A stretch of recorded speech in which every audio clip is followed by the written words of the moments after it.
हमारे बड़े और बुजुर्ग, हमारे बाबू और दादा हमें हमेशा एक बात समझाते आए हैं और हमें हमेशा एक बात कहते आए थे। और बात ये थी कि वे कहते थे हमेशा कि दगा किसी का सगा नहीं, किया नहीं तो कर देखो, जिसने भी दगा किया उसका जाकर घर देखो।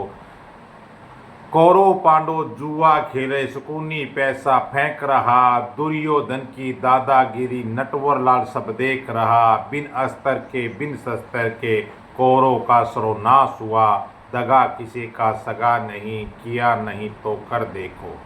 साथियों, हमारे जितने भी साथ है, चाहे मित्र हो, चाहे अड़ोसी हो, चाहे हमारे कुछ भी हो, हमारे यार संबंधी, उनके साथ या किसी के साथ भी कहना चाहेंगे कि कोई हो, उस किसी के साथ भी हमें दगा नहीं करनी चाहिए, छल कपट नहीं करना चाहिए। वहाँ पर अपना दिमाग ऐसे नहीं लगाना चाहिए कि इस आदमी को, इस इंसान को धोखा देकर मैं दो पैसे कमा लूँ या मैं अपना कोई काम निकलवा लूँ।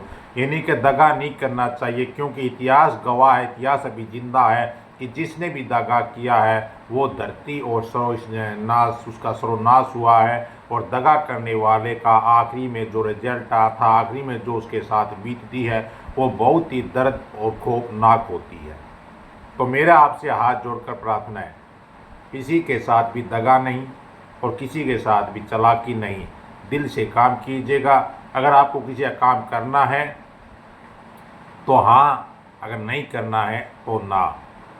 चेहरे पर भी जो सामने जो उसकी बातें कह रहे हैं वही बातें उसके पीठ पीछे कहनी चाहिए। अगर मान लीजिए कि 4 आदमी हम बैठे हैं और 4 आदमी जब बातें कर रहे हैं और एक आदमी वो मान लीजिए उसमें से उठकर अपने घर चला गया, तो जो दूसरा आदमी जो 3 आदमी और बैठे हैं उसमें से अगर तीसरा आदमी ये कह दे कि ये तो ऐसा है, वैसा है, फलाना है, धकड़ा है, तो आप समझ जाना कि ये आदमी अच्छा नहीं है, क्योंकि ये आदमी चुगली करने वाला है। और मान लीजिए फिर तो आप ये समझ जाना चाहिए कि ये आपके जाने के बाद जो दूसरा आदमी बचता है उसके सामने भी आपकी चुगली 100% करेगा, क्योंकि उसका काम ही ऐसा है। उसका काम सिर्फ और सिर्फ दूसरों को हानि पहुंचाना, दूसरों की भावना को ठेस पहुंचाना और आए हुए का अपमान करना और चर्चाएं चुगली कर कर एक अपनी तरफ की एक मान लीजिए अपमानित करने वाला काम होता है। इसलिए किसी के साथ भी ऐसा मत कीजिएगा और आप हमेशा दूसरों की इज्जत कीजिएगा,